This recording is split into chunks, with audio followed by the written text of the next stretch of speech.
بسم اللہ الرحمن الرحیم۔ شاہجہاں پور میں ایک صاحب نے بڑھاپے میں 90 برس کی عمر میں شادی کی تھی۔ لڑکوں نے اعتراض کیا، لڑکیاں بہویں سب خلاف تھے اور یہ کہتے تھے کہ ہم لوگ آپ کی خدمت کے لیے موجود ہیں، اس عمر میں آپ کو نکاح کی کیا ضرورت ہے، خدمت کے لیے آپ کی اولاد بہت ہے۔ بڑے میاں نے کہا، تم میری مصلحت کو کیا سمجھ سکتے ہو؟ تم نہیں جانتے بیوی کے برابر مجھے کوئی راحت نہیں دے سکتا۔ اتفاق سے بڑے میاں بیمار ہو گئے اور بیماری بھی دستوں کی، اور ان دستوں میں بے حد بدبو کے مکان تک سڑ جاتا تھا۔ لڑکے لڑکیوں وغیرہ میں سے کوئی پاس نہ آیا، سب نفرت کرتے تھے۔ لڑکے بہو بیٹیاں چھوڑ کر الگ ہو گئے اور بدبو کی وجہ سے کوئی بھی پاس نہ آتا، مگر بیوی اس وقت بھی خدمت گزار تھی۔ اس بیچاری نے خدمت کی اور ذرا بھی نفرت نہیں کی، باوجود اس کے کہ نئی شادی ہو کر آئی تھی اور عمر بھی تھوڑی تھی۔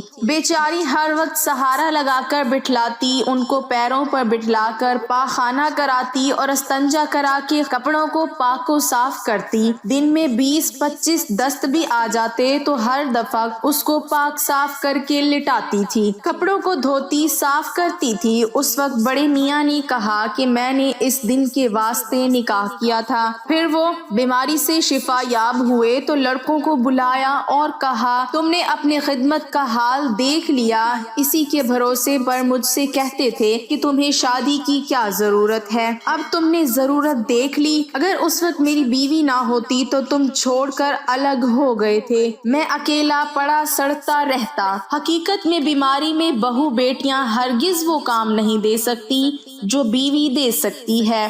خدا تعالیٰ نے یہ راحت اسی تعلق میں رکھی ہے، یہ تو بیوی سے دنیا کی راحت ہے۔ ایک صاحب بڑے آدمی تھے، انہوں نے نکاح کیا مگر ان کو ضعف تھا، کشتوں وغیرہ سے کام چل جاتا تھا۔ ایک طبیب نے نہایت گرم کشتہ دے دیا جس سے ان کو جذام کا مرض ہو گیا تھا، تمام بدن پھوٹ نکلا، کوئی پاس جانا بھی گوارا نہ کرتا تھا، مگر بیوی نے ایسی حالت میں بھی نفرت نہ کی اور کسی خدمت سے عذر نہ کیا۔ کیا ٹھکانہ ہے اس تعلق و ایثار کا؟ کوئی دوسرا نہیں کر سکتا، ایسا تعلق ہوا ہے بیوی کو خاوند سے جس کی خاوند صاحب کو قدر بھی نہیں ہوتی۔ حضرت مولانا شاہ فضل الرحمان رحمت اللہ علیہ نے پہلی بیوی کے انتقال پر اخیر عمر میں پھر شادی کی تھی، حالانکہ اس وقت مولانا کی عمر 100 برس سے اوپر تھی، محض اس وجہ سے کہ حضرت کو ناسور کا مرض ہو گیا تھا، اس کی دیکھ بھال سوائے بیوی کے ہو نہیں سکتی تھی۔ وہ بیچاری برابر اپنے ہاتھ سے شب و روز میں کئی مرتبہ دھوتی تھی اور صاف کرتی تھی، نہایت خوشی کے ساتھ، کوئی گرانی یا نفرت ان کو نہ ہوتی تھی۔ دنیا میں کوئی اس تعلق کی نظیر نہیں پیش کر سکتا۔ حضرت حاجی صاحب رحمت اللہ علیہ نے آخری عمر میں نکاح کیا، اس کی وجہ یہ تھی کہ حضرت پیرانی صاحبہ نابینا ہو گئی تھی، حضرت نے محض خدمت کی غرض سے نکاح کیا تھا۔ یہ بی بی حضرت کی بھی خدمت کرتی تھی اور پیرانی صاحبہ کی بھی۔ ان واقعات سے پتہ چلتا ہے کہ عورت محض شہوت ہی کے لیے تھوڑا پیدا ہوتی ہے، اور بھی مثالیں اور حکمتیں ہیں۔ حدیث شریف میں ہے ترجمہ، جو شخص باوجود تقاضائے نفس و قدرت کے نکاح نہ کرے وہ ہمارے طریقے سے خارج ہے، کیونکہ یہ طریقہ نصارہ کا ہے کہ وہ نفس نکاح کو وصول اللہ سے معنی سمجھ کر اس کے ترک کو یعنی نکاح نہ کرنے کو عبادت سمجھتے ہیں۔ بعض لوگ تو نکاح نہ کرنے کو عبادت و قربت سمجھتے ہیں، حالانکہ یہ اعتقاد رہبانیت اور دین میں بدعت ہے۔ اصل عمل جس کا شریعت نے حکم دیا۔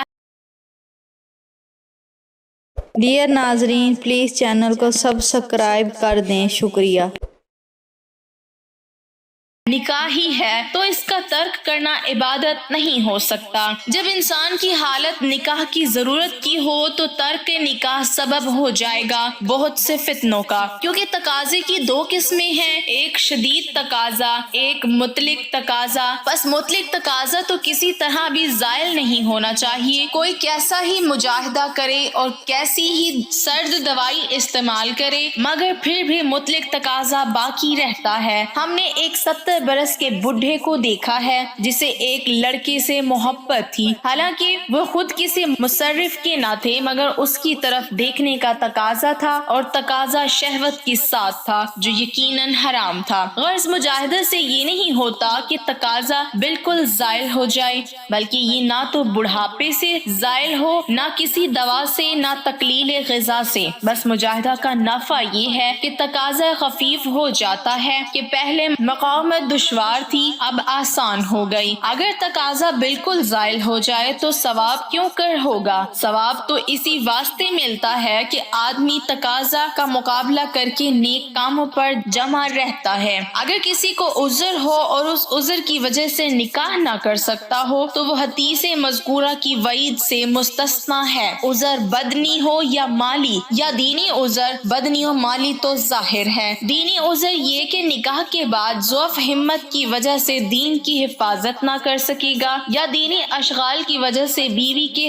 حقوق ادا نہ کر سکے گا۔ خلاصہ یہ کہ اگر اندیشہ ہے کہ بیوی کے حق ادا نہ کر سکے گا، خواہ حق کے نفس ہو خواہ حق کے مال ہو، تو ایسے شخص کے لیے نکاح ممنوع ہے۔ ابن مسعود ابو ہریرہ رضی اللہ تعالی عنہما سے روایت ہے کہ رسول اللہ صلی اللہ علیہ وسلم نے فرمایا کہ لوگوں پر ایک ایسا زمانہ آئے گا کہ آدمی کی ہلاکت اس کی بیوی اور ماں اور اولاد کے ہاتھوں ہوگی۔ اس شخص کو غربت اور ناداری سے آڑ دلائیں گے اور ایسی باتوں کی فرمائش کریں گے جس کو یہ برداشت نہیں کر سکے گا، سو یہ ایسے کاموں کا ارتکاب کرے گا جس میں اس کا دین جاتا رہے گا، پھر یہ برباد ہو جائے گا۔ حضرت ابو سعید رضی اللہ تعالی عنہ سے روایت ہے کہ ایک شخص اپنی بیٹی کو نبی صلی اللہ علیہ وسلم کے پاس لایا اور عرض کیا کہ یہ میری بیٹی نکاح کرنے سے انکار کرتی ہے۔ آپ نے اس لڑکی سے نکاح کے بارے میں فرمایا کہ اپنے باپ کا کہا مان لے۔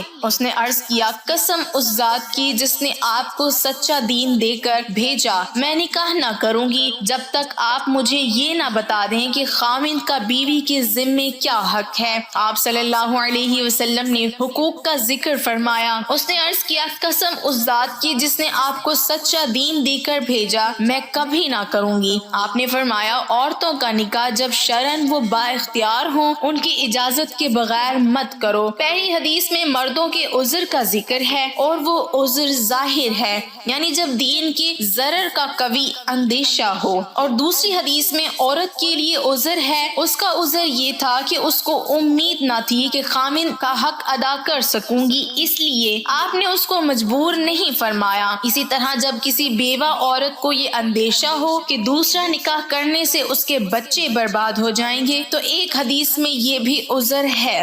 اللہ تعالیٰ سے دعا ہے کہ اللہ تعالیٰ آپ کا سننا اور میرا سنانا اپنی بارگاہ اقدس میں قبول و منظور فرمائے اور ہمارے علم میں مزید اضافہ فرمائے، آمین ثم آمین۔